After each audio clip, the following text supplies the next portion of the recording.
All right, I want to get to some breaking news this morning. Meta has taken a major step in open source artificial intelligence. As CEO Mark Zuckerberg reveals a new Muse Glimmer model set for release in the coming weeks. Now, he says this is the next piece of his vision to make personal superintelligence available to everyone. Zuckerberg also launching a $1 billion Future is for Everyone fund. This will invest directly in communities backing teachers, law enforcement, local infrastructure. Zuckerberg was inspired by teachers in Richland Parish, Louisiana, who received bonuses thanks to the data center investment that was made in the state there. And EJ, that's a great segue because, you know, what we're seeing is with that parish, those teachers got massive bonuses because of the investment.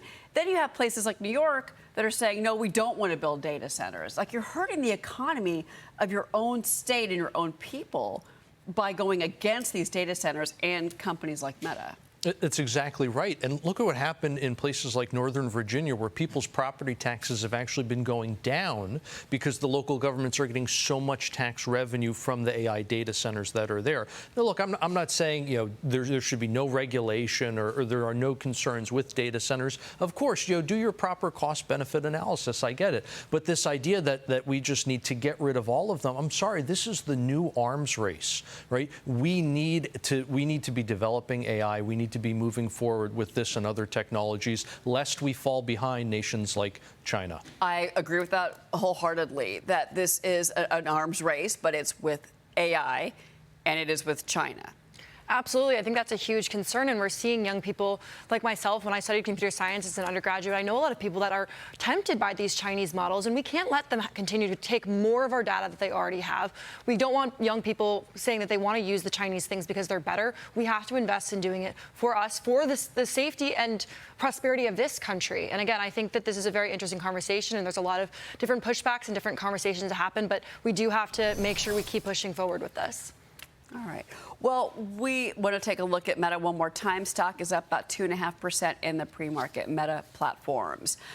Global conflicts in Iran and Ukraine putting a strain on the U.S. defense industrial base as America reportedly burned through large numbers of missiles and air defense interceptors. The New York Times reporting that the Pentagon has used more than 1,200 Patriot interceptors during the Iran conflict, along with large numbers of long-range strike weapons. The Trump administration is now turning to the mining industry to build American weapons and replenish its arsenal. I want to bring in United States Antimony Corporation CEO and Chairman Gary Evans. Gary, it's always great to have you on the program, and welcome back. So this has been a very big story over the last several days. A lot of back and forth, whether it's the reporting about the munition shortages. We have heard Secretary of War Hegseth and even President Trump say, no, we're fine.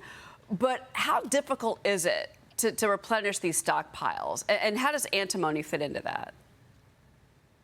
Well, antimony is a necessary ingredient for most military applications, and we're the only antimony producer in North America, as you are aware. And I was invited to the White House last week and on Friday, and it was a great situation, more for me making contact like with Doug Burgum and other officials. But to answer your question with respect to the military, you can't really fire a bullet without antimony. It's a hardy material for lead and used in the ignition system for primers. But you hear about all the drones being used today, and antimony is a very necessary ingredient for drones. In fact, we're having conversations with a number of drone manufacturers. So we are trying to provide as much antimony as we can to the military. We started production in May.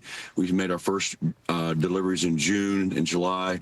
August now, I think we're on orders 5 and 6. So we're trying to meet a $45 million contract that we awarded last year, and we're ramping up to do that. And so obviously we want to use U.S. antimony rather than Chinese antimony.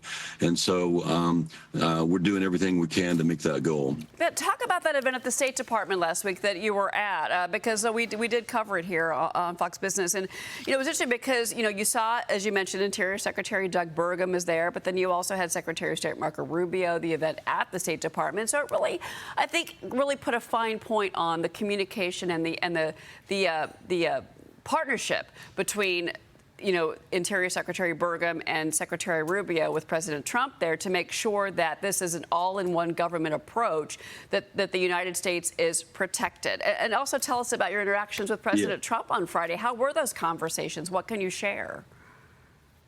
Well, it is so refreshing to have an administration that really supports our industry. The mining industry has been out of favor for at least 30 years. Combination of the EPA shutting down mines, prices, the manipulation by China of all the different critical mineral prices, not just antimony, but tungsten and many, many others. And after President Trump gave his speech, and it was primarily to award $100 million to all the universities and schools that are training the new mining engineers, geologists, geophysicists that we all need in this industry, because quite frankly, we're all getting older and people are retiring. And so to be able to rejuvenate this industry, we've got to have young people. In fact, I handed out cards to 2 young students that are at school in Montana and Alaska. And so for me, the benefit out of that forum held on Friday in D.C. at the State Department was I got to meet hand on hand with Doug Burgum. I told him a problem we had in Alaska. He was on it immediately. And to have that kind of response is just unbelievable. I met the head of the Exim Bank. We're talking about a transaction I can't disclose yet. And so there's so many great contacts made there, and the desire to help and assist the industry, which we haven't had for so many years. And, President Trump recognizes this is something that's needed in order for this industry to get its feet back on the ground and start mining again like we all need. Well, and also, too, look, I think it shows that, we no longer want to be dependent on China. And one of the things I think has been so interesting among, what we've discovered under President Trump was the fact that so many critical minerals for so many of our military components were coming from China. And when you have that threat of China cutting off that spigot, that's the defense of our country, and this is what he's working to fix. And I'm glad to hear you had those positive meetings on Friday with officials there. And the administration has been restricting exports of tungsten scrap and battery waste instead of keeping those materials in the U.S. for domestic processing. Washington's pushing to. If you look at tungsten, which you just brought up, tungsten, there's no tungsten been mined in the United States or Canada for 12 years. We discovered a tungsten play up in Canada called the Fostung tungsten, and we're very excited about this play. We'll be actually bulk sampling, taking tungsten out of the mine here this year.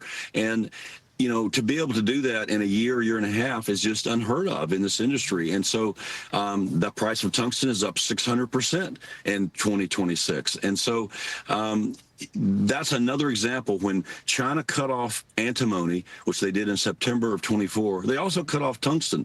And tungsten is a very necessary ingredient for armory, for sides of tanks, for submarines, et cetera. It's a most necessary ingredient. And so I think that, this administration recognizes China has had a 100-year plan. This is not something that happened overnight. We've had 5 presidents of this country that look the other way, and we're finally doing something about it. Gary Evans, you are, and the administration is, and we're following it, and we continue to follow it. Gary Evans, thank you for being with me this morning.